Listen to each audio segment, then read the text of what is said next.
On Sunday, I started out with a question: who's suffering, and do they want to do something about it? And with your permission, I'd like to continue on that thread of discourse. So, first there was a great response from the Sangha about revealing that there was not a majority, but a great cross-section of the Sangha that was experiencing suffering in that moment. What is the event? What is the life event that causes us the most suffering, do you think?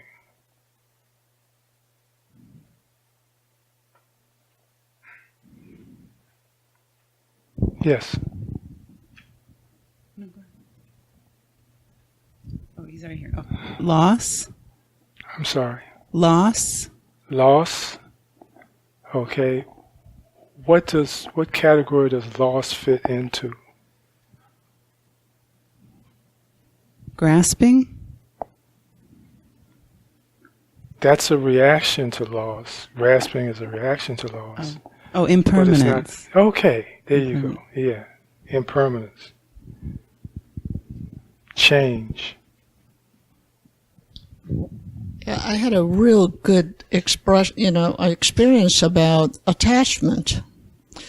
I didn't realize there are many different ways of grasping attachment. Mm-hmm. And last Sunday, I was talking to you about losing books because I'm attached to my books.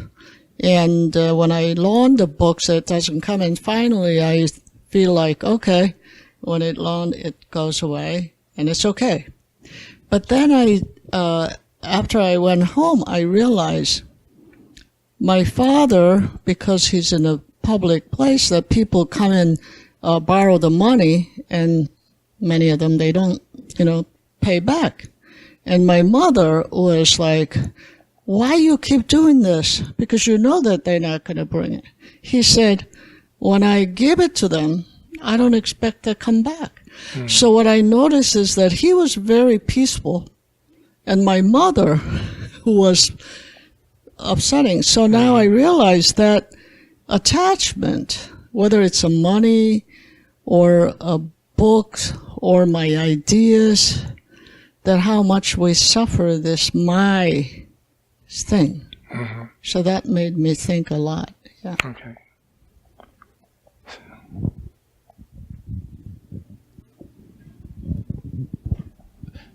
Since we're speaking of loss, loss of presence in my reactivity. And then difficulty somewhere in that milieu, so to speak. Okay. All right. So we seem to agree, we seem to have the state of mind that says predominantly it's about impermanence that creates the suffering that we experience. Now the next question is, does that make sense?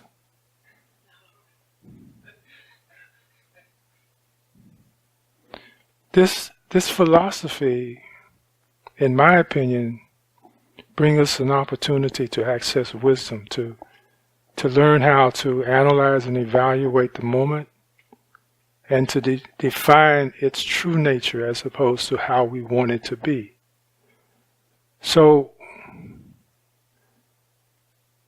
when we observe reality, it is filled with, embodied by change. That's its core nature.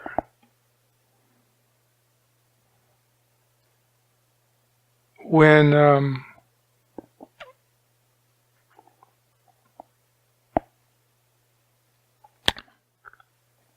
if we didn't have change, just think of the mess our lives would be in. You know, and I'm not speaking to necessarily changes in night and day or changes in the seasons, but just the effect that change has on us as individuals. It makes us let go of things involuntarily. We don't voluntarily let go of things. They're torn from our grip. And this is what causes our pain, right? But the point is, if that wasn't a phenomena of truth, we would all be hoarders. We would all be keeping things that we didn't need anymore, that we didn't want anymore, that didn't serve us anymore. We wouldn't have enough hands and enough room to hold on or to reach out for the things that are beneficial. Yes? Breathe in. Keep breathing in.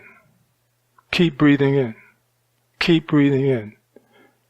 The most basic function of our existence is about change. There's always an exhalation for an inhalation. Always. We have to let one go to have the other.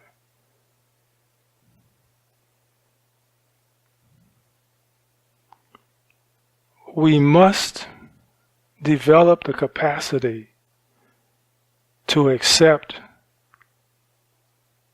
and be a part of change, to embrace change, because it's what's healthy. It's what allows the cycles of progress and deterioration to come about. It's a part of the dynamic of health. And I know everyone here has seen Groundhog Day. And the confusion, the mess that occurs when there isn't change, even though everyone thinks in their mind that would be the best thing for me, is a place that doesn't change unless I want it to.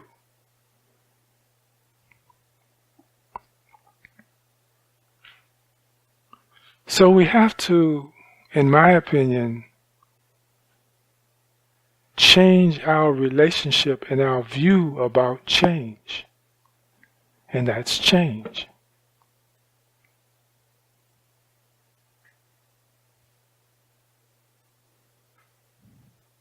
It doesn't make sense to do it any other way.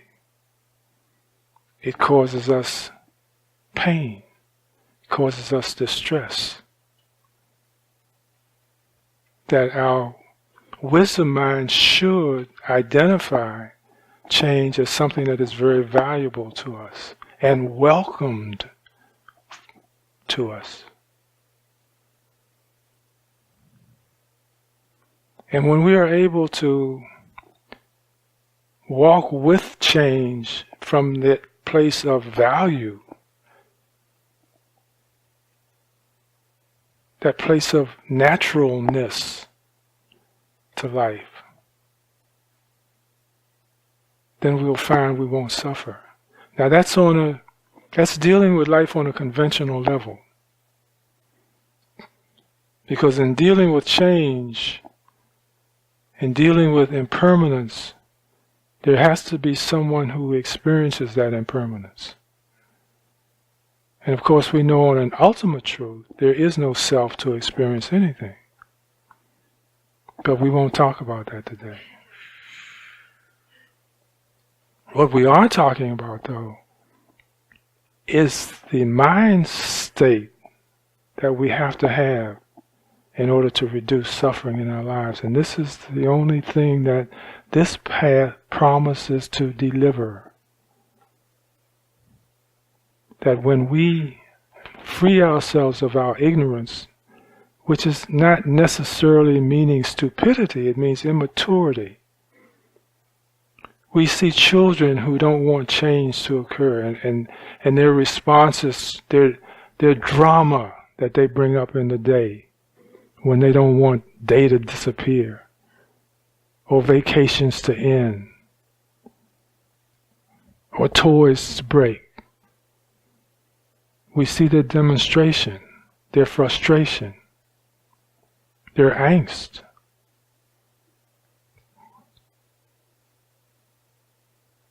But when we respond the same way to loss, we're just huge 2-year-olds acting with an immature mind. Because the truth is, everything changes. Because it's necessary for it to happen. It's healthy. It makes us embrace less, which means become more empty to receive what comes next. Do you see the picture?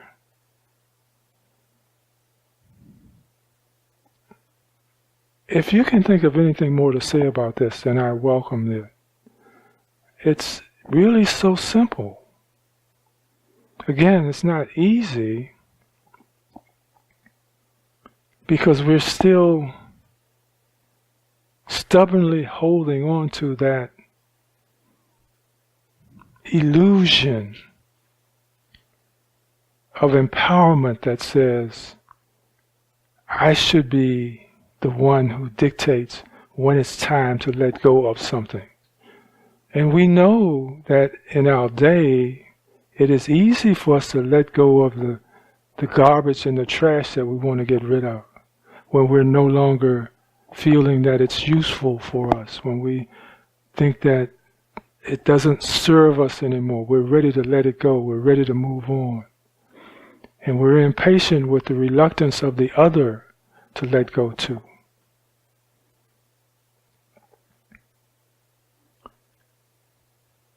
But life's lessons for us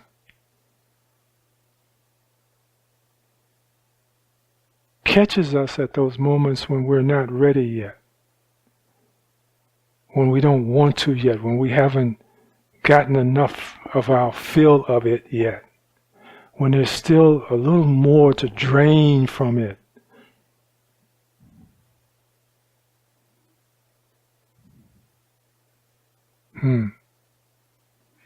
Suppose we could hold on to everything we wanted to hold on to. Would we ever have night? Would we ever have winter?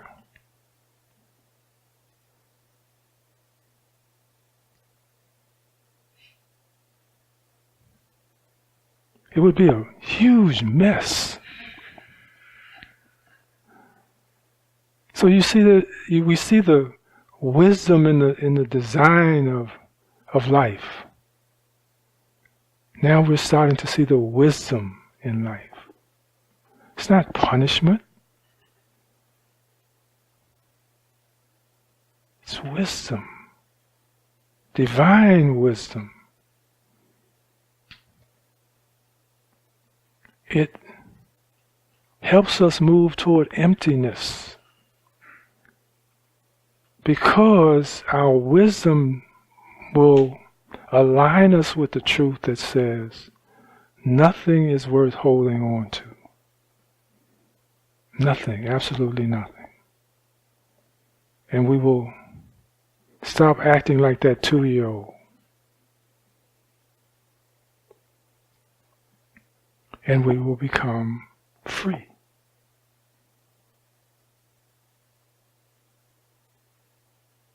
We will live our lives in that space of no birth, no death, no perception, no non-perception.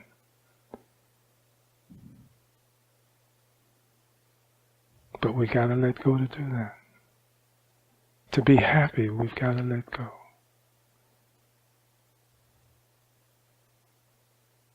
We know the truth. The truth is we can't carry it with us. We can't take it with us. We know the truth, that it's someone else's turn to have it. That's how we find things when other people have let them go. And we go, whoa, this is great.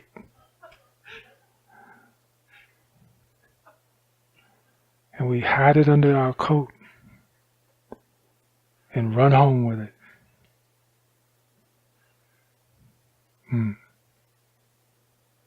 Loss and gain. We've got to lose to make room for the next great thing to come into our lives. All right, that's my talk. I hope, who was here on Sunday? Most of you, okay.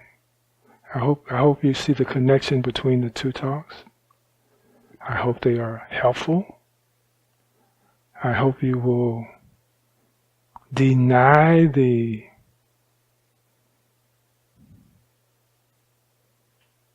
expression, the desire to hold on, and to realize how natural it is to just free it up and let it go. With the wonder, with the awesomeness that says, boy, I can't wait to see what's coming next. Now that I've given room, I've birthed the space to receive the next gift in life.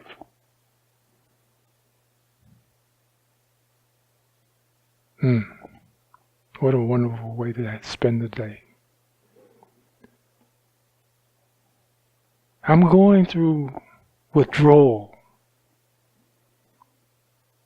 because for the past month I've been getting up every morning turning on the TV to CNN.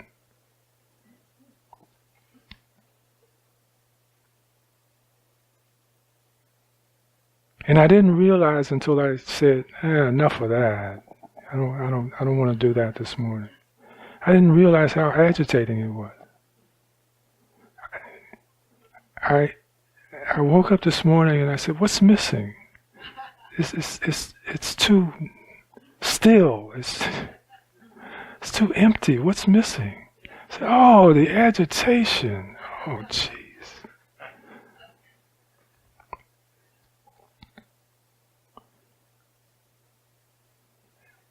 Yes. I want to share that there's light at the end of the tunnel. I recently turned my TV off, and I would look at a different channel, but every morning, and I feel so much better. I know. And actually, perhaps this is a coincidence, but I mentioned it to a couple neighbors, and I used to hear their television. I mean, I couldn't hear the words or things like that. It wasn't obnoxious, but it was on. Mm-hmm. It's much quieter.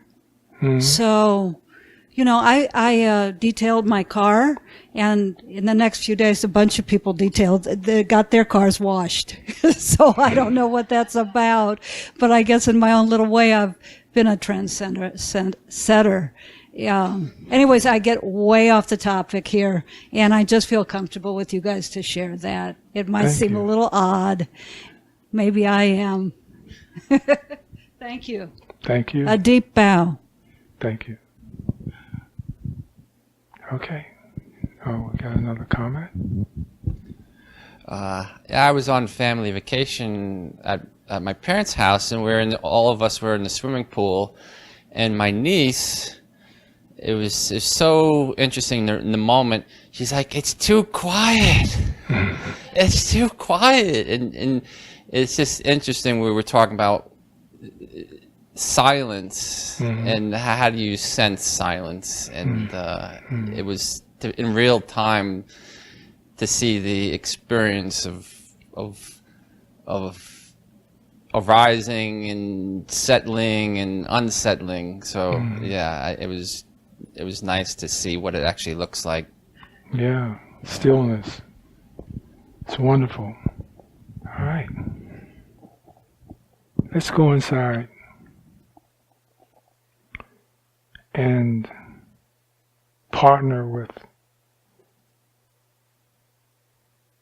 higher consciousness, the awareness that is aware. So if you remember, just start out by listening.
That was wonderful. Thank you so much for spending time with me this morning. May all beings be liberated from suffering. May we be well. May we be happy. May we be peaceful. Thank you so much again. Continue to have a pleasant day. Smile at a stranger.